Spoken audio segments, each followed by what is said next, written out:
Wow. Narrators, eh?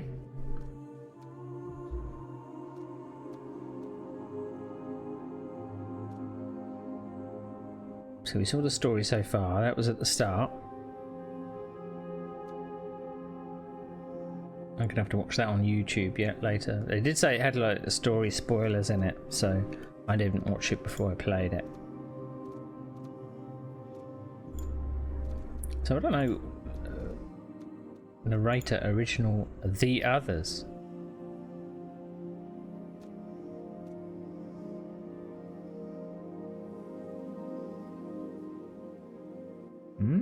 Interesting.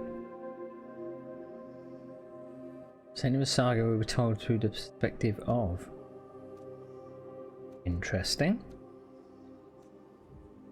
Very interesting. I mean, I know I had it on medium difficulty. But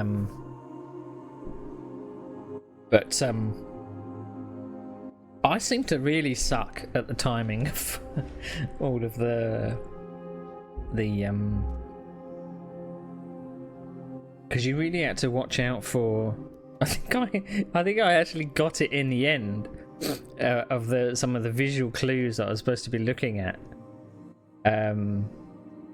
Because you would see some of the enemies would kind of have like smoke come off them, and that was when you were supposed to do either your parry or your evade. But I was never quite sure whether to. I was always waiting to parry, never kind of going in to hit. It was always parry, break the defense, and then so the combat is kind of a bit simplistic, I think. I mean, it's fluid. You had some kind of freedom, kind of moving around the space, but it was like you finish with dispatch one person, and then there's a kind of like a sequence where something happens, and it was always brilliant how it all flowed together, which chucked you into the next person. It wasn't just a case of like in the last game you defeated one person and then another person just appears, as if you were doing like a I don't know, horde mode or something. So I kind of like that. It felt more like a set piece, if you will. So it was, I suppose, a bit scripted in that respect, but I thought that was very clever. But I think particularly the collectibles and things, the bits that have the lore in it,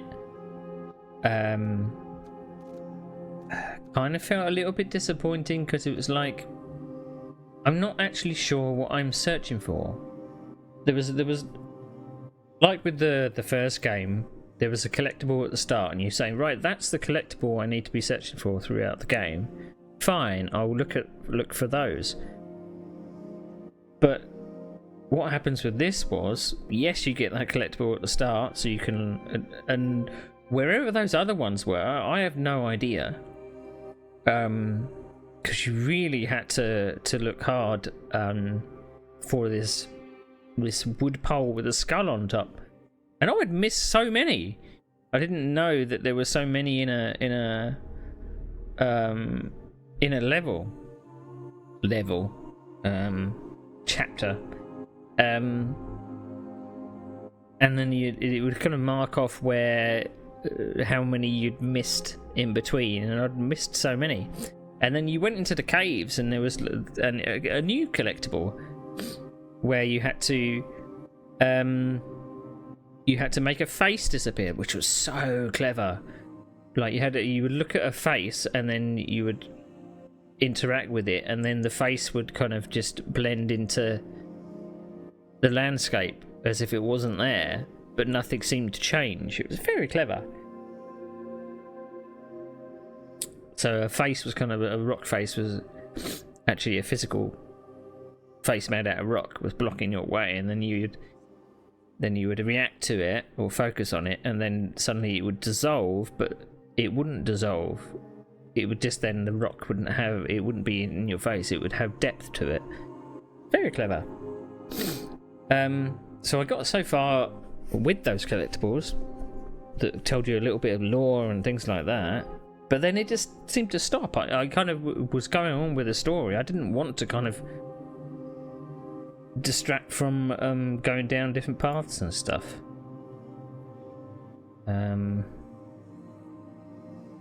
So I mean, this, I think this happens with some games. Once they find they have a larger budget, they kind of go all in. I felt that this maybe was a little more, I was going to say scripted. It was all scripted. It was all story, even from the first game. I felt that this one had a lot more cutscenes in it. Had a lot more time where you weren't doing anything. And there was times, obviously, you knew when you were going to start controlling Senua again, when you were going to start walking, because the camera would pull back and you would end up in third person. So kind of subtle. But the bits that I would get confused were when you were kind of crawling through spaces or crawling up rocks and things. You were like, am I still controlling, or is this a cutscene? It sometimes blended too well. So there is that. But I think it had maybe less impact on me this time round. It was still really quite deep, and it sounds pretty bad if I say emotional bits, but it had weight to every single giant and what have you. I felt that there was a lot of thought put into it, as saying the obvious. So the first game was kind of all about learning to live with the voices, whether they're a help or a hindrance. And I think like the message behind it was, you can keep fighting. By all means, keep fighting, but it's not necessarily going to get you anywhere. It's more like the acceptance of your problems. That's when you start making progress. So stuff like that. It was like, yeah, you can keep fighting, keep battling away, but you're fighting a losing battle. If you accept the way you are, or accept, in this case, the psychosis or whatever, then you can heal.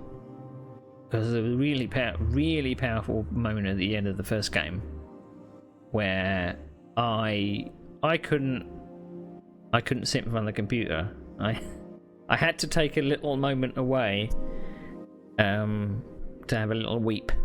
It was so powerful. And this, I think, maybe didn't have the weight of it. The big meaning of this. It was like daddy issues. It was ending like, even though she's carrying all that weight and responsibility of shepherding these people to where they need to be, it carried such weight for her. But in the end, she didn't really. She wanted to carry on. She wanted to carry on doing it, even though the voices and everyone around her was saying, "Are you sure? Are you sure?" And she was saying, "I need to do this." But in the end, it was like, is it her purpose? Her, is it herself that's making her do it, or is it a responsibility from either her mother or her father? And the father was always the influence of the dark side. so to speak. And it was like the Star Wars trope where you could go towards the dark side and become this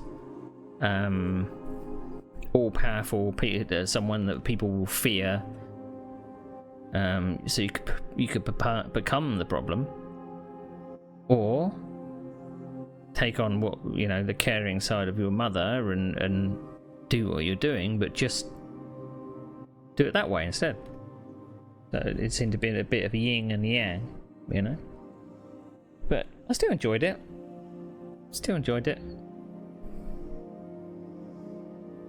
But it sometimes did feel like I was just taking part in a cutscene, really.